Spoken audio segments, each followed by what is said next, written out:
नमस्कार मित्रांनो, श्री एज्युकेशन या चॅनलवर तुमचं स्वागत आहे. तर आज आपण जे मागच्या व्हिडिओमध्ये पाहिलं हिमालय म्हणजे उत्तरेचे पर्वत, तर त्याच्या पुढचा पोर्शन आज आपण या व्हिडिओमध्ये पाहणार आहोत. तर तुम्हाला मी लास्ट व्हिडिओमध्ये आपण भारताचा भूगोल पाहत होतो. त्यामध्ये मी तुम्हाला लास्ट व्हिडिओमध्ये सांगितलं होतं, की हिमालय पर्वताचे विभाजन कसे आहे, त्याच्यामध्ये कोणते-कोणते येतं, ट्रान्स हिमालय जसं की अशी सर्व माहिती तुम्हाला याच्या पहिल्या व्हिडिओमध्ये मी सांगितलेली आहे. जर याच्या पहिला व्हिडिओ तुम्ही पाहिला नसेल, तर आपल्या चॅनलवर जाऊन तो व्हिडिओ पाहून घ्यावा. आणि जर व्हिडिओ तुम्हाला आवडले, तर आपल्या चॅनलला लाईक आणि शेअर नक्की करा.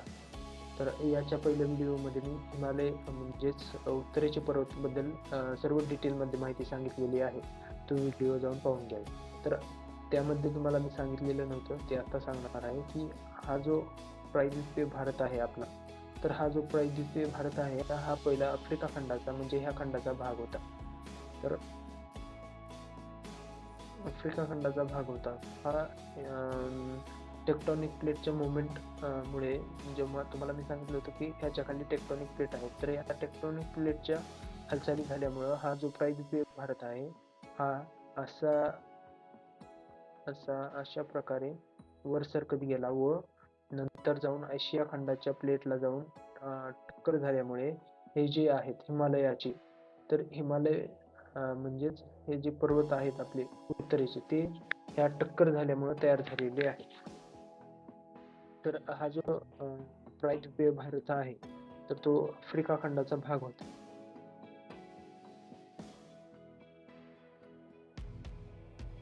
जो आफ्रिका खंडाचा भाग आहे, हा अशा प्रकारे वर सरकत जाऊन हा जो एशिया खंडाची प्लेट आहे, तर त्याला टक्कर झाल्यामुळे हे हिमालयाचे पर्वत तयार झालेले आहेत. त्यामुळे हिमालयाचे पर्वत हे सर्वात नवीन पर्वत आहेत. ते सर्वात शेवटी तयार झालेले म्हणजे सर्वात नवीन पर्वत आहेत. तर इथे जे पहिला सागर असायचा, तर हा तेहतीस नावाचा सागर होता. तर त्या सागराची मध्ये जे अवसाद तयार झालेले होते, ह्या दोन ह्या प्लेट हे प्रायद्वीपीय भारत जेव्हा आशिया खंडाच्या प्लेटला जेव्हा जवळ-जवळ जाऊन टक्कर मारत होते, त्यावेळेस हे जे हिमालयाचे पर्वत आहेत, हे तयार झालेले आहेत. म्हणजेच 2 प्लेटच्या टक्कर झाल्यामुळे हे हिमालयाचे पर्वत तयार झालेले आहेत.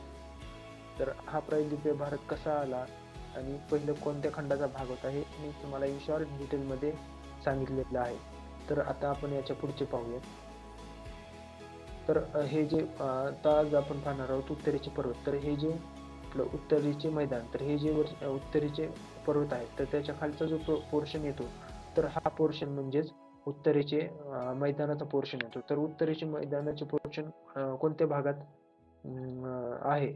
तर हा पहा, हा जो पंजाबचा भाग आहे, तर पंजाबमध्ये सुद्धा उत्तरेचे मैदान येतात.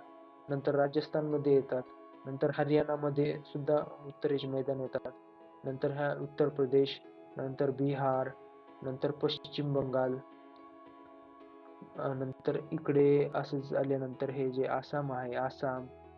तर या अशाच आपल्या जवळच्या राज्यामध्ये अशा प्रकारे जे हा पोर्शन दिसत आहे, तर इथे उत्तरेचे मैदान येतात.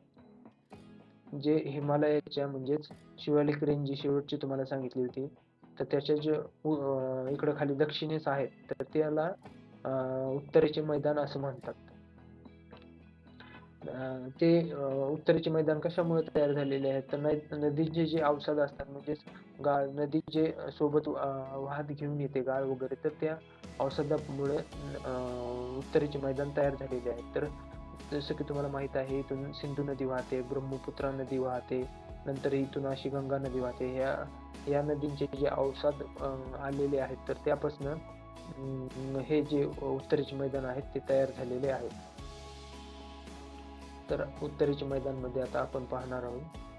तर उत्तरेचे मैदान हे नदीने आणलेल्या औषधापासून म्हणजेच गाळापासून तयार झालेले आहेत. तर उत्तरेच्या मैदानामध्ये असे 4 भाग पडतात. तर ते 4 भाग कोणते-कोणते आहेत? तर भाबर हा पहिला भाग, त्यानंतर तराई, त्यानंतर बांगर आणि त्यानंतर खादर. तर उत्तरेच्या मैदानाचे हे 4 भाग पडतात. तर भाबर जो आहे तो शिवालिकच्या दक्षिणेस म्हणजे शिवालिक तुम्हाला आता भारताच्या नकाशामध्ये मी जे सांगितलं ते शिवालिक रेंज शेवटची आहे, तर त्याच्या दक्षिणेस जे आहे ते उत्तरेचे मैदान लागतात, हे असं तुम्हाला मी मग दाखवलं होतं. तर भाबर म्हणजे शिवालिकच्या दक्षिणेस, आणि हे जो भाबर जो आहे तो असे मोठे दगडाचा भाग आहे. तर या दगडामध्ये जेव्हा नदी येते तेव्हा नदीचे पाणी या दगडाच्या खालून वाहते व नदी लुप्त झाल्यासारखे दिसते, म्हणजे पाणी वरून न वाहता या दगडांच्या खालून वाहते. त्यामुळे ह्या भाबरमध्ये नदी गायब झालेली दिसते. तर नदी गायब होते म्हणजे काय होते, तर ते जे दगड आहेत, भाबर म्हणजे दगडाचा जो मोठ्या दगडाचा पोर्शन आहे, तर मोठ्या दगडातून नदीचे पाणी जे आहे ते खालून वाहते, त्यामुळे नदी गायब झाल्यासारखी या भाबर भागामध्ये दिसते. आणि दुसरा भाग जो आहे तो तराई. तर भाबरमध्ये आपण शेती करू शकत नाही, कारण की हा पूर्ण दगडाचा भाग असणार आहे, त्यामुळे आपण भाबरमध्ये शेती करू शकत नाही. आणि नद्या ज्या आहेत त्या गायब होतात आणि ह्याच्यामध्ये मोठे दगड आपल्याला आढळतात. तर हे आहे भाबर. भाबर म्हणजे तुम्हाला काय सांगितले. यानंतर जे येते तराई, तर तराईमध्ये आपण शेती करू शकतो. तराई ही नवीन माती आहे.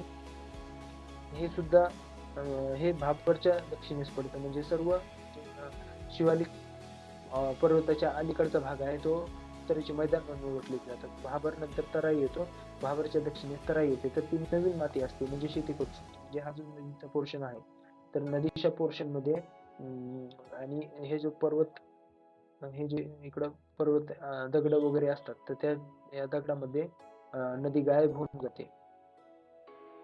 आणि नंतर तराई क्षेत्रामध्ये जे आहे तर शेती करू शकतो. आणि या तराई क्षेत्रामध्ये जी नदी गायब झालेली असते, समजा ह्या दगडाच्या खालून जी वाहत आहे नदी, तर या दगडाच्या खालून वाहत येत नंतर जिथे वर येते, या तराई क्षेत्रामध्ये ही नदी वर येते व तराई क्षेत्रामध्ये नंतर परत आपल्याला नदी दिसायला लागते, म्हणजे अचानक तिचं पाणी आल्यासारखं दिसतं ते.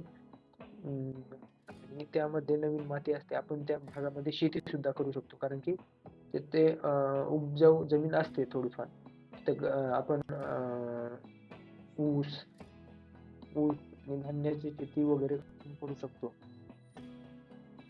या तराई क्षेत्रामध्ये. त्यानंतर जो येतो तराईच्या उत्तरेस येतो बांगर म्हणजे जुनी जोडमाती, म्हणजे हा जो नदीचा भाग आहे. तर नदी अशी वाहत असताना जी साईडला जुनी माती वर सरकते आणि नवी माती इथे येत जाते. तर ही जी जुनी माती साईडला सरकत असते, तर ती म्हणजे बांगरमध्ये जुनी माती असते आणि ती सर्वात जास्त उपजाऊ असते.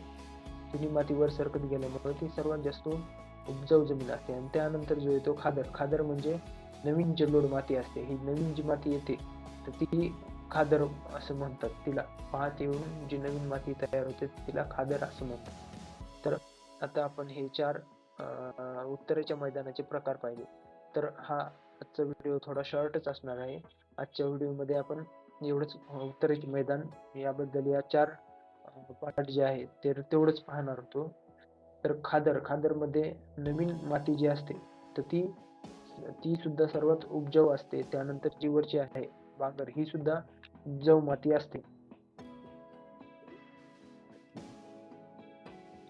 तर हे होतं उत्तरेचे मैदान याबद्दल माहिती. तर आजच्या व्हिडिओमध्ये हे एवढंच होतं. तर आजचा व्हिडिओ हा इथेच संपतो. जर तुम्हाला हा व्हिडिओ आवडला असेल तर आपल्या चॅनलला लाईक आणि शेअर नक्की करा, आणि आपल्या चॅनलला सबस्क्राईब केलं नसेल तर सबस्क्राईब नक्की करा. आजचा व्हिडिओ इथे संपतो. जय हिंद, जय भारत.